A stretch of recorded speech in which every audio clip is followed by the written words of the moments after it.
Heading to the next concepts in the chapter. एक बार हम प्रीवियस हिस्ट्री पे चलते हैं। Barter system of exchange. Barter system of exchange जो होता था, इसमें goods were exchange for goods,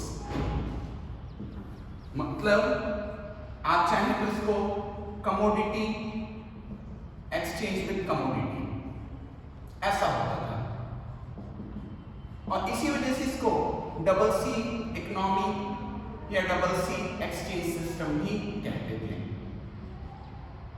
अब ये वर्क कैसे करता था? जैसे मान लीजिए मेरे पास एक पेन है और मेरी एक विश है कि मुझे एक बुक चाहिए। मैं क्या कर रहा हूं? मेरी विश है कि मुझे एक बुक चाहिए और इसके बदले में मैं पेन गिव अप करने को तैयार हूं। मुझे एक दूसरा पर्सन मिला, पर्सन नंबर 2। अब उस पर्सन नंबर 2 की विश के पास बुक थी और उसको पेन चाहिए था। देखिएगा, जो मेरी होल्डिंग है यानी जो मेरे पोजीशन में है वो उसकी विश है, और जो मेरी विश है वो उसके पोजीशन में है। तो हम क्या करेंगे? मैं उसे पेन दे दूंगा और वो मुझे बुक दे देगा। अब देखिएगा, हमने मनी का ट्रांसफर नहीं किया, हमने क्या कर दिया? आपस में अपनी कमोडिटीज बदल ली। इसको अपन बार्टर सिस्टम बोलते हैं। आपके पास कुछ कमोडिटी है वो मुझे चाहिए, मेरे पास कुछ कमोडिटी है वो आपको चाहिए। हम दोनों ने आपस में अपनी कमोडिटीज को एक्सचेंज कर लिया, अपने आर्टिकल्स को चेंज कर लिया, एक्सचेंज कर लिया। ये बार्टर सिस्टम होता था। इसको डबल सी इकोनॉमी या डबल सी एक्सचेंज सिस्टम भी कहते हैं।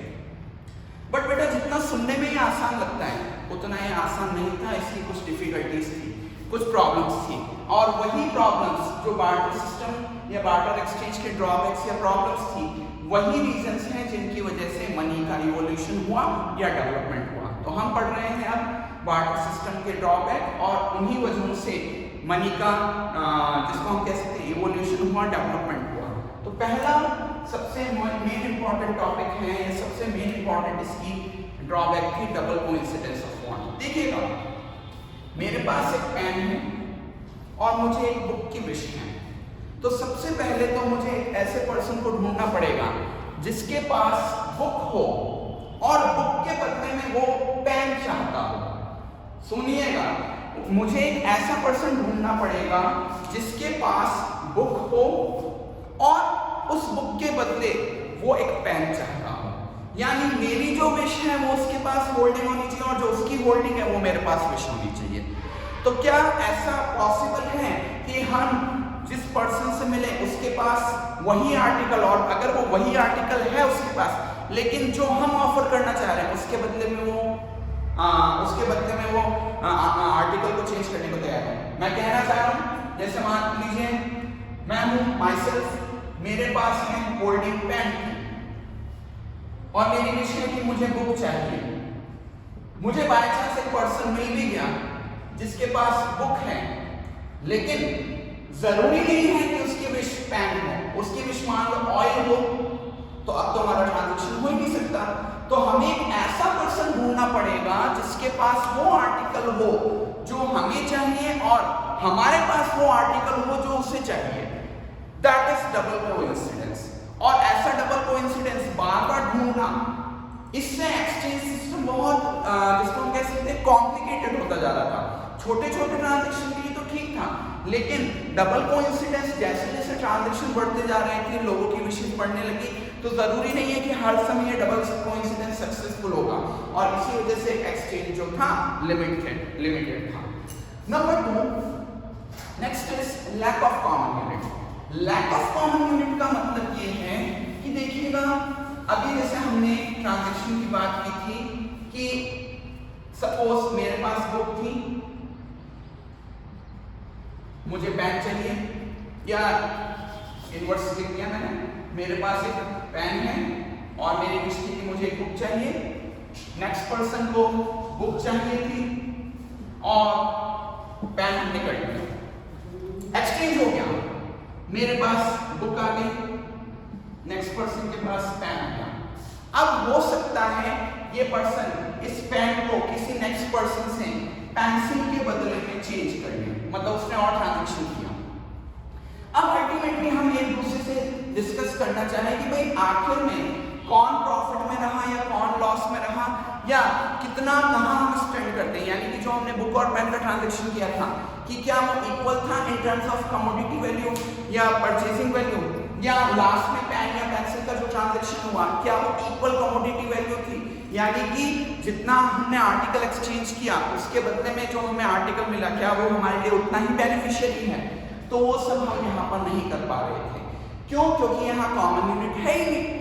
अब देखिएगा आज की तारीख में मनी में कॉमन यूनिट होने से क्या फायदा होता है। जैसे मान लीजिए ये मैंने किसी को घड़ी सेल ऑफ की, मैंने बाय चांस खरीदी इस घड़ी को 5000 में और नेक्स्ट पर्सन को 4500 में सेल आउट की, तो मैं आसानी से बता सकता हूँ मैं प्रॉफिट में रहा या लॉस में रहा। या और सुनिए, उस पर्सन ने 4500 में मेरे से खरीद के नेक्स्ट किसी पर्सन को 5500 में बेच दी, तो वो अपना स्टेटस बता सकता है बेटा कि भाई मैं प्रॉफिट में गया, लॉस में गया या नो प्रॉफिट नो लॉस की सिचुएशन में हूँ। क्यों? क्योंकि अब हम सारे ट्रांजैक्शन को किसमें कन्वर्ट कर रहे हैं, मनी टर्म्स में कर रहे हैं। अकाउंटेंसी में भी आपने देखा होगा, अकाउंटेंसी में हमने डिस्कस किया था जो ट्रांजैक्शन मॉनेटरी ट्रांजैक्शन होगा मनी के टर्म्स में शो कर सकता है, उसी को हम लेंगे। तो वहां ऐसा कोई कंफ्यूजन नहीं होता है कि किसने किस आर्टिकल के बदले बदला। पॉइंट इज जब हम मनी के तौर पर उसको शो कर देते हैं तो आसान हो जाता है वैल्यूएशन करना कि कौन कितने प्रॉफिट में है और कौन कितने लॉस में। तो ये तो बहुत इंपॉर्टेंट टॉपिक है बेटा, एक तो double coincidence of want and lack of common. तीसरा मेजर पॉइंट कि बार्टर सिस्टम में there was difficult to make deferred payments. देखिएगा बार्टर सिस्टम में कोई मनी नहीं होता था, लोग आपस में क्या करते थे, कमोडिटीज को एक्सचेंज करते थे।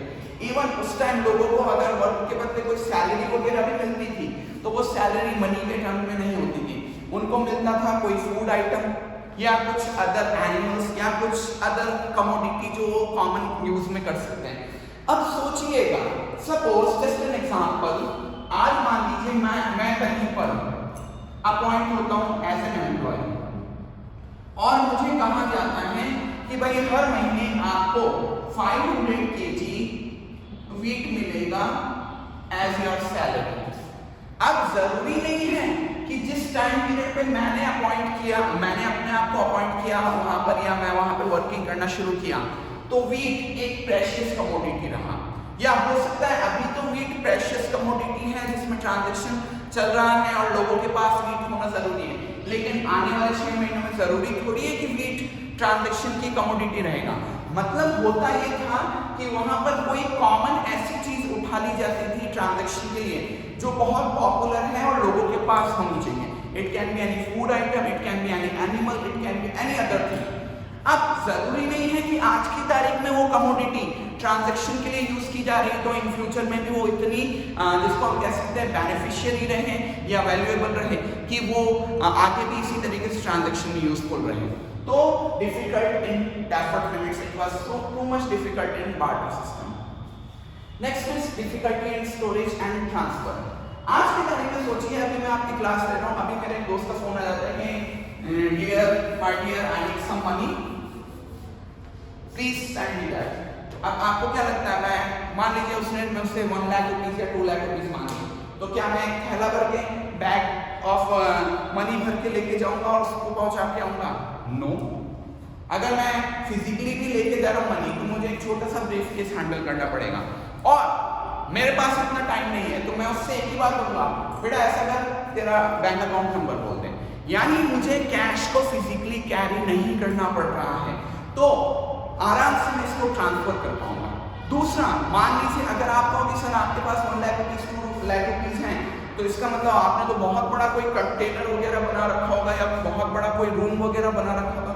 नो डियर, मेरे बैंक अकाउंट में पड़े हैं, सेफ पड़े हुए हैं और केवल मेरा मोबाइल या मेरा ATM कार्ड इज इनफ। एक मेरे को सिंपल सा कोड याद रखना है, मेरा अकाउंट नंबर याद रखना है और एक पिन कोड या पिन ATM पिन याद रखना है और मेरा बैंकिंग का पासवर्ड ध्यान रखना है। बाकी मेरे पास अभी इन पॉकेट कुछ भी नहीं है, लेकिन अभी भी मैं अच्छे खासे ट्रांजैक्शन कर सकता हूँ। क्यों? क्योंकि फिजिकली मनी पे ना होने के बावजूद भी मेरे बैंक अकाउंट में या अदर सोर्सेस में अमाउंट है, वो मेरे को इस जगह खड़े होते हुए भी परचेजिंग पावर ट्रांसफर कर सकते हैं। तो वो स्टोरेज जो मैंने कर रखा है दैट इज टू इजी और उसकी वजह से उसका ट्रांसफर करना भी बहुत आसान है। अब सोचिए हम बार्टर सिस्टम में काम कर रहे होते हैं और मान लीजिए वीट एक ऐसी चीज थी जिसको ट्रांजैक्शन के लिए यूज किया जाता था, एक्सचेंज के लिए यूज किया जाता था। अब मेरा दोस्त कहता है कि भाई मेरे को 500 kg वीट ट्रांसफर करो।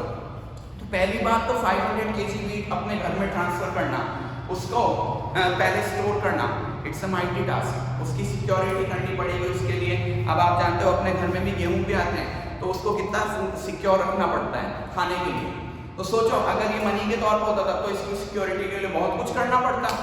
नंबर 2, अब 500 kg मेरे दोस्त को भेजने, तो भाई मैं तो ये कह दूंगा कि भाई मेरी इन बाइसेप्स ट्राइसेप्स में इतनी ताकत तो नहीं है कि मैं 500 kg लेके आता रहूं, आप आ जाओ लेके आ जाओ। और उसके लिए तो उसको अच्छा खासा ट्रांसपोर्टेशन सिस्टम करना पड़ता है। जबकि आज की तारीख में यहाँ से बैठे बैठे बड़े से बड़ा करोड़ों का भी पेमेंट करना है तो ना तो उसको आने की जरूरत है ना मेरे को जाने की जरूरत है। हम आसानी से अकाउंट नंबर बोलो, ये किया हो गया। क्या ऐसा ट्रांजैक्शन उस कमोडिटी में हो पाता अगर हम वीट और इन चीजों में बार्गेनिंग कर रहे होते हैं? नहीं होता। तो ये कुछ पॉइंट थे जिनकी वजह से बार्टर एक्सचेंज सिस्टम धीरे धीरे फ्लॉप होने लग गया और यही पॉइंट है जिनकी वजह से मनी का इवोल्यूशन हुआ।